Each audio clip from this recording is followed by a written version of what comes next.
little intro from the Clash.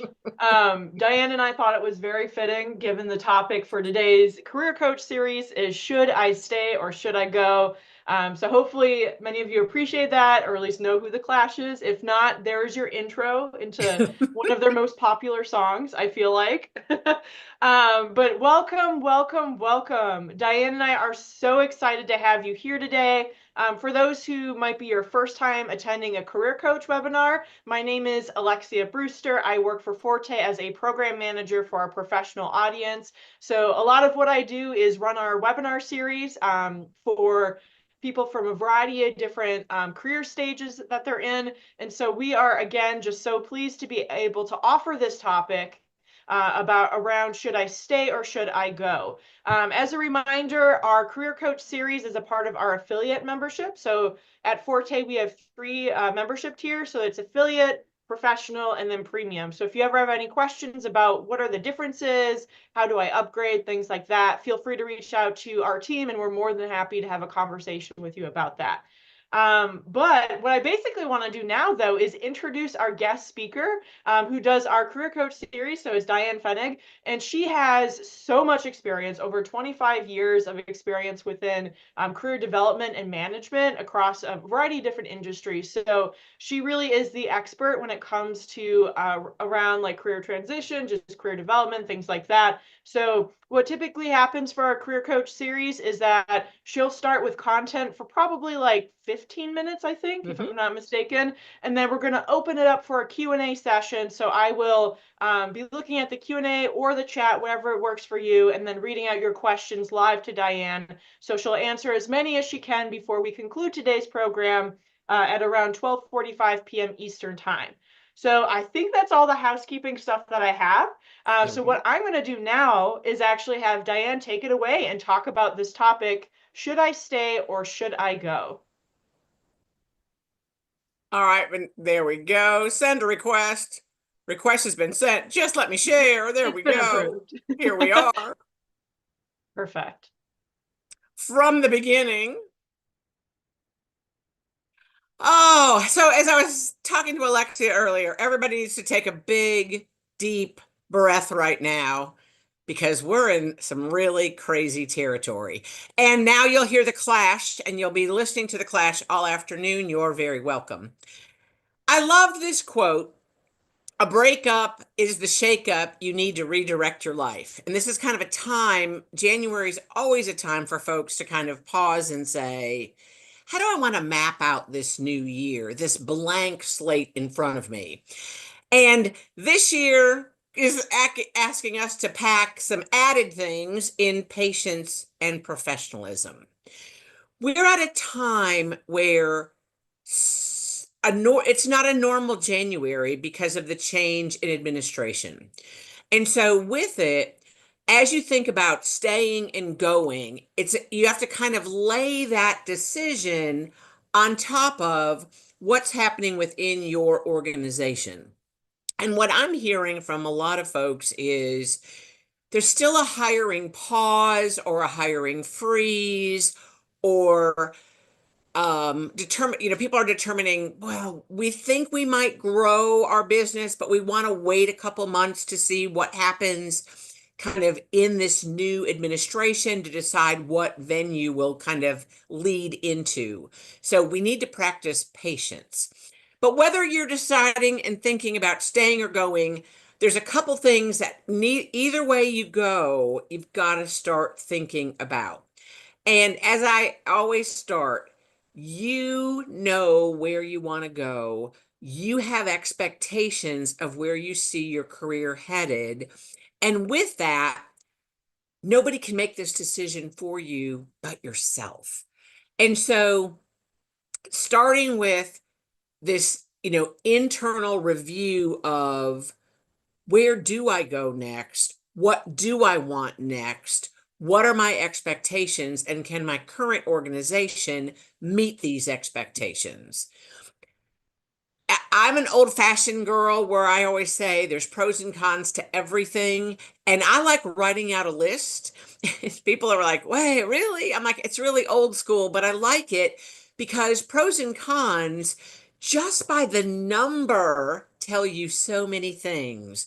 Now, some things aren't weighted the same, but you usually have more of one versus the other. And that kind of hits you in the face to say, I really need to make a change. And again, in this time, you have to decide, what do you see as your next? What does that look like? And how do you kind of create this? But again, no one can understand what you want in a next but you. And you have to be able to explain it to someone, especially if you're trying to take your career and make a slight right-hand turn with it. You've got to help an employer understand what your next will look like. So you've got to do that that self-reflection to get there. I love journaling. I'm a big journaler. I write within Penzu, which is the way I do online journaling. I do it every day because it helps me go back and say, wow, 4 years ago today, I was thinking about this. And to me, it just helps you be reflective of, what do you want to do and how do you remind yourself of what you want. So I love doing this. I also write a note to myself every year, and I put all that in the resources at the end of this presentation, so that you kind of write a note to yourself saying, this is where I want to be at the end of this year. And then you go back and review it and say, oh, wow, that's not where I am. Or you read last year's and say, I'm not where I thought I'd be, but a lot of things have changed. So let's kind of look at this as stay opportunities and then go opportunities. Let's start with stay. So if your intention is to stay after you've done this reflection, I think it's super important that you communicate this, especially with your hiring manager, your team lead, and tell them your intention is to stay and I'm here for the long haul, so that they understand where you are. And I find it to be transparent and helpful as they say, let me think about how I can change their trajectory because they are committed to staying. Set the expectations, help them understand what you'd like to do in your next. So often I say it's important here to help people know what you would perceive as a great next stretch assignment, if that's what you'd like to do. Where would you like to take this role? Given what you know of your past and your background, where would you like to go next? And helping people understand, there's a lot of questions, but, showing them that you are looking forward and saying, this is important stuff. You got to execute. You got to get to work on this, on doing something new, getting involved in maybe some, uh, what's the word I want? Getting involved in some similar work where you're almost doing cross training, so that it's like the group that you work with, but then another group that you do a lot of work with. How do you cross train within to kind of bridge that gap? But you've got to execute on getting to work. So those are the things that you have to think about if you're staying. If you say, nope, it's my go time, behind the red curtain, I want them to go back, I'm ready to hit the stage, I feel like I'm on a Wicked set or something. You got to start thinking about, what's your plan? And right now, I would not encourage anybody to say, I'm going to quit my job and create my plan. I would be creating my plan to go while I'm currently employed. We've learned a lot post the pandemic about where do you find work, and do you find work best if you're employed? It still is the default when people are saying, why are they not currently employed? Why did they leave? And so I always like people to define their plan and start working on their plan of moving out while you're currently employed. It's so much easier than to say, I just decided I'm going to take a couple months off to figure this out. Some employers are not keen on that. Even though they say it's important, they're really not keen on it. And they will, kind of that will distract them as you would move forward with them. And energize your strategy, how does that, your story kind of lift off the page? How do you help people know why you're looking at something new, where you are, where you see the opportunities at your current organization? Maybe it will keep you here, but you really want to come and get to this spot. And how do you help someone understand how to make that leap to another part of an organization or another part of the work in energizing your strategy? That's done internally or externally. And then I always have to say, put the warning out there. Everyone expects that if I leave my organization, everything is going to be so much better on the other side. And I promise you it will not. You will trade the people that you don't like working with. They'll just have a different face at the other organization. Yes, you will leave that person, but someone's going to look just like them and have that same spirit when you go somewhere else. So if you say, I just am done with this organization in hopes that life will be better somewhere else, take heed, take that as a warning. It doesn't always work that way. And while you're deciding what to do, let us not burn any bridges because you never know when you might return to an organization. Boomeranging has been big and it's happening more and more, and it continues to happen because there were great staff members before the pandemic lost their work and now they're being pulled back to former organizations. And if you've left properly, it's amazing how you can return, and boomeranging can be a good thing.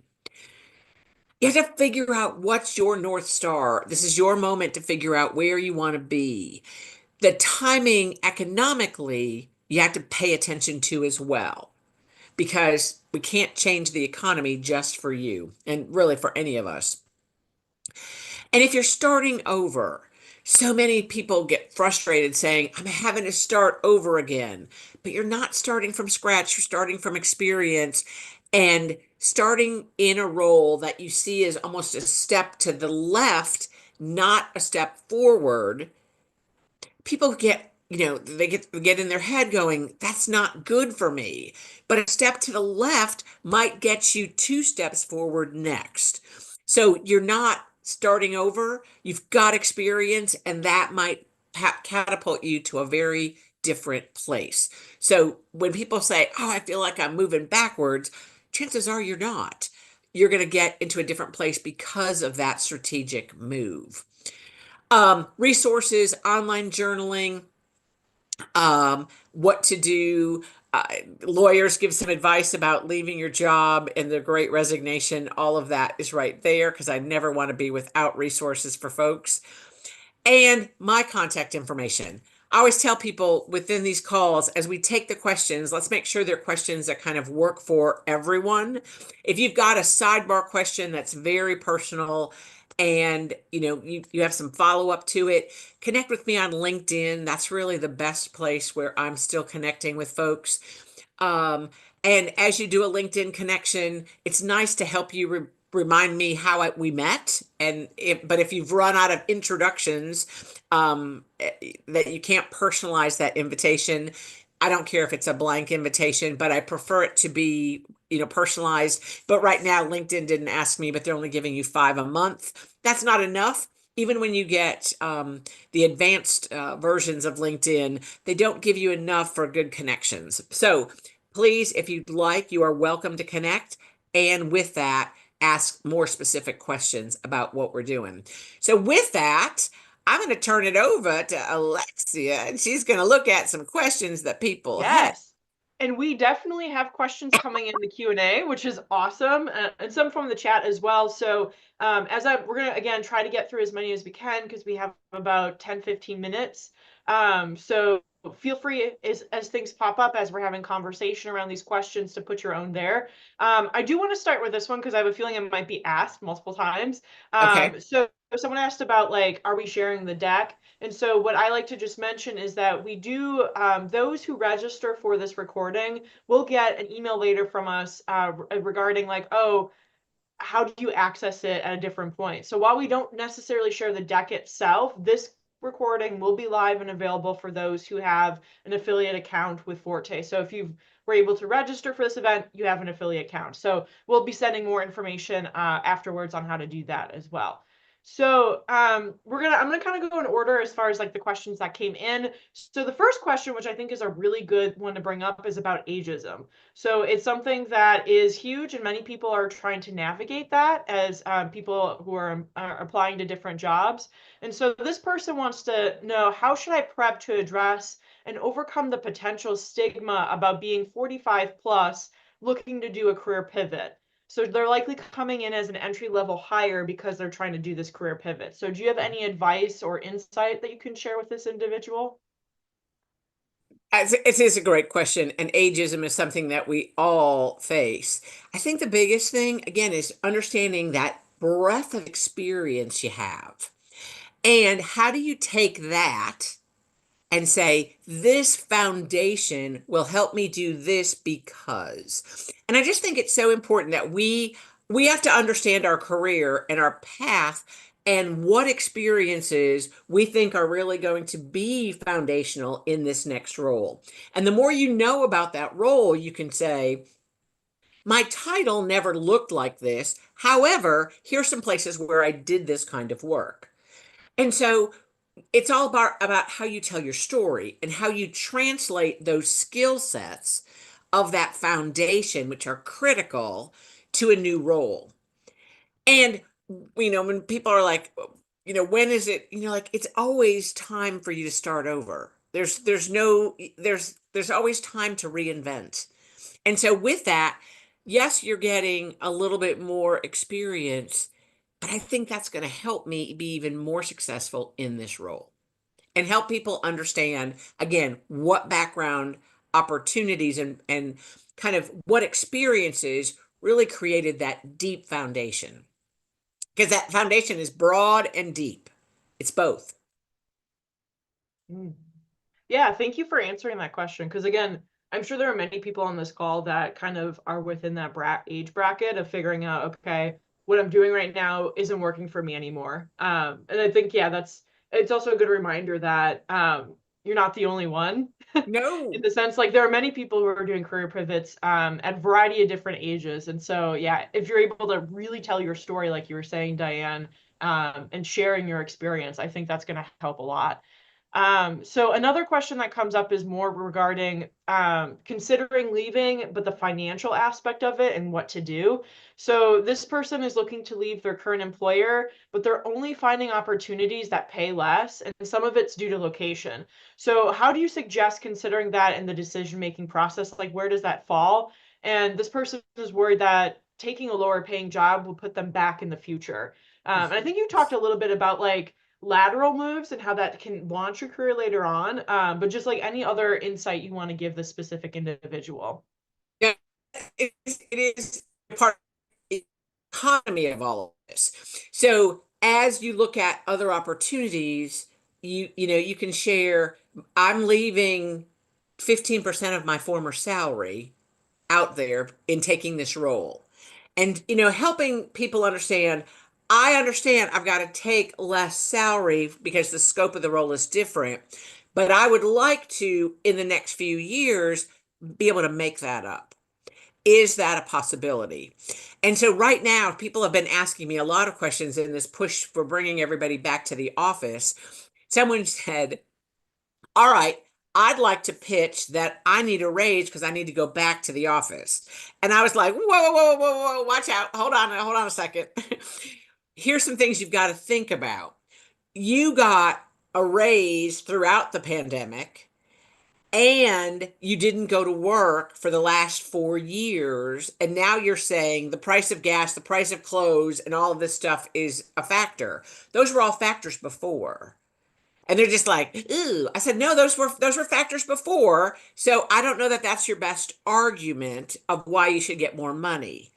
Now, if people have foregone raises over these past years, that puts them in a very different spot, saying, I'm still working off the same salary I had before the pandemic. And now yes, I've been able to work, but I didn't have some of these expenses. So I was able to capture that. Now, when you're asking me to come in, that changes the economics of my work. So you have to, think through that because everyone's just like, wait, where's my raise? I'm like, where was it? Did you get one where, what does that look like? I'm getting so much pushback on working remotely, and I would like not for there to be less pushback on this. I think it's a fabulous opportunity to offer flexibility. However, many organizations are saying, not anymore, we're done. And it's not a negotiable anymore. It is, we're done. You've got to figure out kind of what the culture of the organization is, and can you make that work?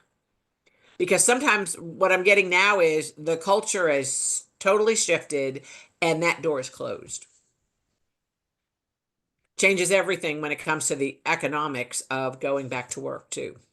Yeah.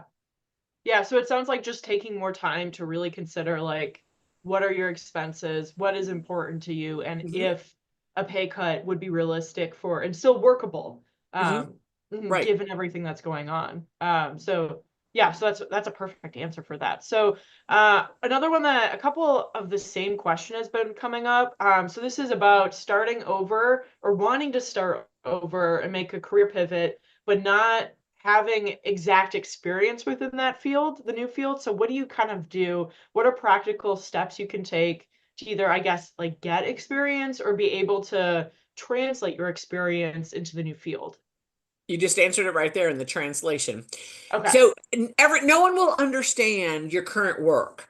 You do. And the important piece is, how do you translate? No, by title, I never held this title before. However, here are some places where I've done that type of work within my former role. And you've got to pick, that's why you've got to really know what that job entails. What does a day in the life look like in that role? And overall, what kind of is the grand scheme of that role? And so with that, you build in the stories of where you've done that kind of work before. And so maybe they come back, the first thing is saying, Alexa, we're looking at you, but you've never managed a team. And you say, you're right, I haven't. However, I manage a group of 50 volunteers in this capacity in my current work. I'm in charge of two committees. 50 of our colleagues report through me. I have no, they don't, none of them report to me at all, but we have gotten great work done because of how we've run these two committees. So, no, I haven't had direct reports. However, here's some places where I think I've shown my leadership skill and understanding who the players are, how to work to their strengths to get them to do these other activities that have helped our organization move forward. But it's all a matter of you telling the stories and you helping me fill in the blanks that I would never quite understand that. And maybe it's a bullet where I'm like, what? Anybody who can manage a group of volunteers, they get 100 extra points for me because they're not paid to be there. It's harder to manage volunteers than it is a team that reports to you. So again, just know where your strengths are in that background. And that's how you tell the story. That's how you Yeah. bring that story off the page. I love the advice of like telling a story. So like and being able to connect what your experience is that will translate to this new role. So hopefully like the individuals, because again, I came up from multiple people, like individuals will be able to rethink about like what are your skills, what experiences you've had, to be able to share that like on paper in a cover letter or within an interview itself.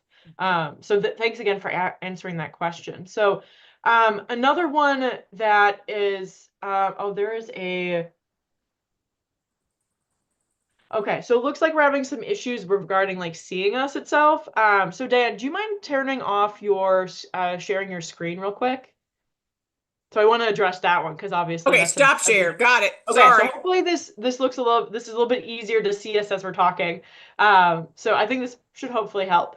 But another question that has come in for multiple people as well is you mentioned about like not burning bridges.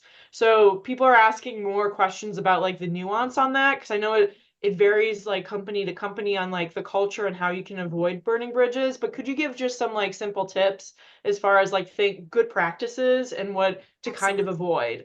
avoid moving forward? So oftentimes when you're looking for other work, you get really lazy in your current work. And that's, what you're saying is, I just need you for a little bit longer. You're not going to be my end game kind of thing.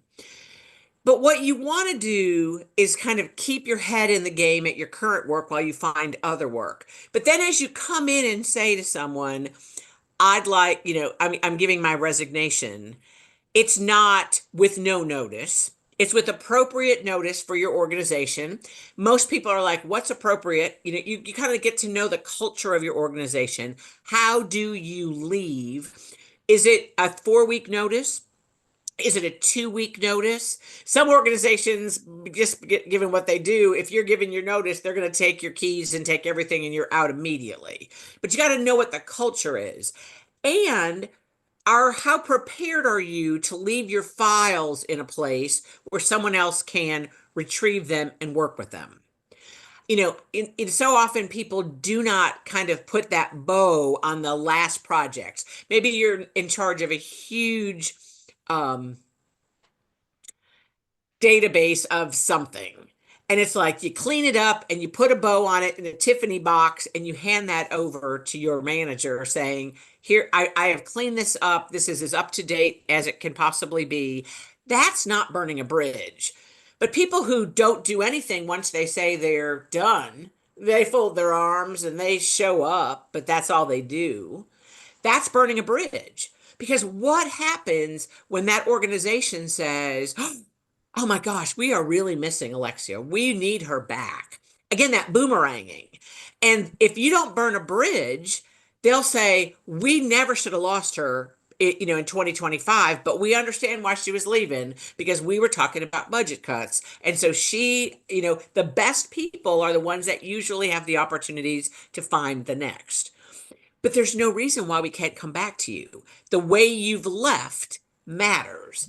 So if you've done those things and if you have really worked to keep everything as up to date for someone to be able to walk into your role and go forward. Now, some will say, I really felt like I've continued to work. And some people, because they know their organization very well, they're willing to, kind of keep up and offer, phone consultation as someone's trying to get up to speed in a former job. That's certainly not burning a bridge. But people have taken advantage of that too. So you have to be careful of how you do that. I'll do that for a few weeks, but you have to set your own boundaries on it.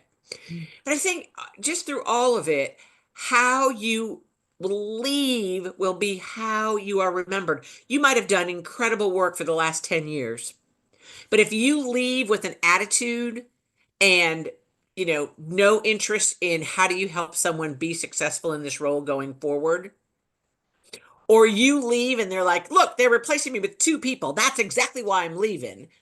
You might be thinking that, but you're not going to say it because that's Yeah. burning a bridge. That Yeah. is absolute. So all of those things can help, kind of foster that burning a bridge. Don't go back and gossip with the former team that you worked with. No, get out of that. Take the high road. Does Yeah. I that give you love some the idea of context? yeah, like setting boundaries. Even if like obviously we mentioned like there are different cultures to each company, but if you're good at setting those boundaries, even though your mindset is like I'm about to be out of here, who cares? But if you maintaining that in case you do want to come back or there might be a new opportunity, I think is so healthy and it's a really smart plan for moving forward. And one Yeah. of the other things on that is as you exit, so many times people will have an exit interview with you, but Mhm. you might also select some people that you want to make sure they know why you're exiting and what you're doing next that are not necessarily your boss, but maybe the peers of your boss. And again, that's a great way to not burn bridges and help people know, why you are exiting. Again, Yeah. just all of those things, thinking forward, especially when we work in small spaces and everybody knows everybody. And people are like, no, wait, it's Yep. bigger than that. I'm like, no, I promise it's not. Everybody knows everybody at some way, some level. And so with that, let's not burn those bridges. Mhm. Yeah, excellent advice, honestly. So, I feel like we're at time, unfortunately. I was going to try to ask one more question. Go on with one more. Let's see if we Okay, can I'll get go one on more with one done. more then. Yeah, so we'll do one more. So those that are able to stay, please stay on. So the question that is kind of coming up, and I've kind of seen it from two different people as well, is around the decision to leave. So someone decides to stay, and then because they were kind of maybe promised certain things, certain roles, responsibilities, promotions, whatever it may be the situation, but like maybe a year or two later, it's not exactly what was promised. And so they're kind of going through the should I stay or should I go again? And so, given what just happened, is that something to seriously take into consideration? What should you be thinking about when making this decision again? Just any practical, again, advice or tips when going through this process that you went in through just a couple of like either months, years ago, or things like that. No, and think about, you had a conversation with the manager of what kind of where you were, and you watched some other people leave, and you've taken on all these parts of their job in the transitions, and your manager keeps saying, "Good job, good job, good job," and you're like, "That's not helping me get to where I want to be next." How do you step back and have that conversation with your manager as you say, "I know we've had this conversation 2 years ago. And unfortunately, I need to have the conversation again because nothing's changed. This is a tough year for a lot of things, but I just kind of have to get a temperature check from you. Where do you see this going? The last 2 years have been zero raises. We haven't had any raises. We're walking into a really crazy 2025. Do you see any opportunity for me to move forward? Otherwise, I feel like I've got to step back and say, what am I going to do for myself to move forward if this organization can't help me do it? And so this is where organizations have not been very generous in salary raises these last couple of years. And so someone goes, wait a second. I said, huge mistake. People made a lot of money these last few years. They have not put raises back in people's pockets. And now in 2025, I'm expecting those raises are not going to be there. So organizations, I think, will lose people this year because people are like, wait a second, I'm not seeing it. And I don't know that this is the year to hope for it. Yeah. Part of Yeah. reality. It's our reality today. But having those conversations with your manager, if promises were made, and sometimes the person that made the promise is not the person that's there right now. You've got to catch someone else up saying, "Man, 2 years ago I was promised this, and I'm still not there. Yeah. What do I need to do? How do I need to kind of, jumpstart this, Mhm. jumpstart this movement?" Yeah. I think like from what I'm hearing, like the bottom line is make sure that you don't let things go.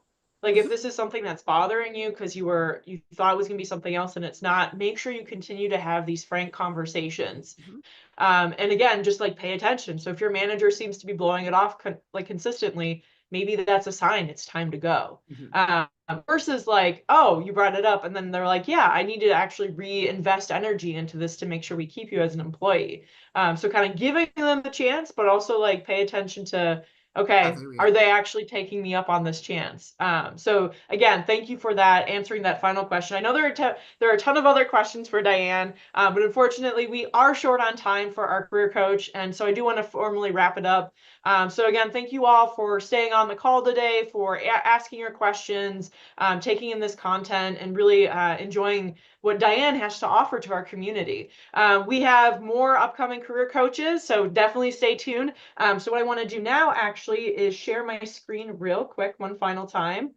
So I'm going to talk about some upcoming events for this month and next month, because it is a busy time at Forte. So some other webinars just to kind of keep your eyes out for. So something happening next week is a business essential. So we're talking about how to leverage your pre-pitch anxiety and make that anxiety work for you so you can, a lot of the research is for entrepreneurs, but it can also be applied for things like when you're in an interview, when you're managing a project and you have to like present in front of a lot of important people. So if you're interested in that, this is part of our professional membership. So just a heads up for that. But that is something you can sign up for. It's on our website. Please go check it out. For our affiliate memberships and up, we actually have a new leadership coach session coming up at the end of February. So talking about how to do presentation skills. So from nervous to nailing it is what we're calling it. So someone internal, Ashley Lattenheiser, she's going to be presenting on this topic of how do you make sure that your public speaking is really getting your message across. So excited for that. And then we are celebrating International Women's Day beginning March. So I just wanted to throw it out here. It's a free event. So we actually have a conference on March 7th. Registration will go live this Friday. We'll be sending out an email, but I kind of want everyone to put a hold on their calendar if you're interested in some really cool professional development opportunities in celebration with International Women's Day, which the theme this year is Accelerate Action. So that's what a lot of the topics will be about. So again, just a final thank you to Diane for being here today, for continuing to do this series. She'll be having her next career coach, that's in March. And I don't remember the topic off the top of my head, but a lot of them are related to this idea of making a transition and what you can do to prepare for it specifically. So again, thank everyone for being here, and we hope you enjoyed the rest of your day and were able to take something from the specific webinar that we offer. So that's pretty much all we have. So again, thank you all, and we're going to see you next time, hopefully.